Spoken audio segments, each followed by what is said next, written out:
সরকারের যে প্রতিনিধি রয়েছেন তারা কিন্তু আসবেন এখানে, বেগম জিয়া জানাজায় অংশ নেবেন, অনেকে আবার বেগম জিয়ার মরদেহে শ্রদ্ধা জানাবেন।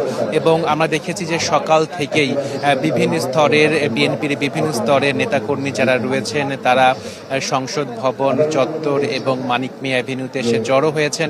এখানে শুধুমাত্র বিএনপির নেতাকর্মী নয়, সাধারণ মানুষও রয়েছেন, তারা বেগম জিয়াকে শেষ শ্রদ্ধা জানাতে এই মানিক মিয়া অ্যাভিনিউ এবং সংসদ ভবন এলাকা এবং সংসদ ভবনের যে দক্ষিণ প্লাজা রয়েছে সেখানে সবাই জড়ো হয়েছেন। সবাই অপেক্ষা করছেন জোহর নামাজের পরে বেগম জিয়ার জানাজা অনুষ্ঠিত হবে এবং পরবর্তীতে জানাজা শেষে পাশেই জিয়াউর রহমানের মাজার রয়েছে, সেই জিয়াউর রহমানের কবরের পাশেই বেগম জিয়াকে অর্থাৎ বেগম খালেদা জিয়াকে দাফন করা হবে।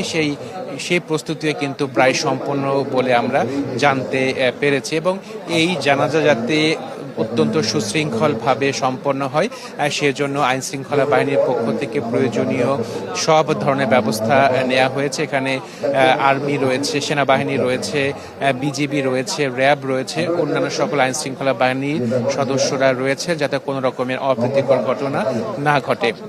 তো রাজীব, আপনি জানেন যে গতকাল ভোরে বেগম জিয়া চিকিৎসাধীন অবস্থায় এফআরকেআর হাসপাতালে তিনি মৃত্যুবরণ করেন এবং তার মরদেহ সকাল পর্যন্ত এফআরকেআর হাসপাতালের মর্গেই রাখা হয়েছিল। পরবর্তীতে সকালের দিকে তার মরদেহ রাষ্ট্রীয় মর্যাদায় সংসদ ভবন এলাকাতে নিয়ে আসা হয় এবং রাষ্ট্রীয় মর্যাদায় বেগম জিয়াকে দাফন করা হবে। আপনাকে জানিয়ে রাখি যে বেগম জিয়া কিন্তু 3 বারের প্রধানমন্ত্রী। তিনি 1991 সালে প্রথমবারের মতো প্রধানমন্ত্রী নির্বাচিত হন এবং বাংলাদেশের ইতিহাসে প্রথম নারী প্রধানমন্ত্রী বেগম খালেদা জিয়া। পরবর্তীতে 1996 সালেও বেগম জিয়া সরকার গঠন করেন, কিন্তু সেই সংসদের মেয়াদ ছিল খুবই সংক্ষিপ্ত।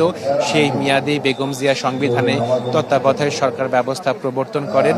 পরবর্তীতে 2001 সালে 4 দলীয় জোটের নেতৃত্ব দেন বেগম খালেদা জিয়া এবং তার নেতৃত্বেই 2001 সালে 4 দলীয় জোট ক্ষমতায় আসে। এবং এই যে 3 বারের প্রধানমন্ত্রী বেগম খালেদা জিয়া ছিলেন, সে সময়ে তার সরকারের নেওয়া বিভিন্ন পদক্ষেপ কিন্তু নারী শিক্ষা, নারীর ক্ষমতায়নে গুরুত্বপূর্ণ ভূমিকা পালন করেছে। একই সাথে দেশের পোশাক শিল্পের উন্নয়নে অগ্রগতিতে গুরুত্বপূর্ণ ভূমিকা পালন করেছে। একই সাথে দেশের অর্থনীতি কিন্তু সমৃদ্ধ হয়েছে। এত একটা শাসনামলে বাংলাদেশের অর্থনীতিকে কিন্তু ইমার্জিং টাইগার হিসেবে বিশ্বে কিন্তু পরিচিতি পেয়েছিল। আপনাকে জানিয়ে রাখি যে বিএনপি চেয়ারপারসন বেগম খালেদা জিয়া যে ব্যক্তিগত জীবন এবং রাজনৈতিক জীবন উত্থান পতনের মধ্য দিয়ে গিয়েছে। 1981 সালে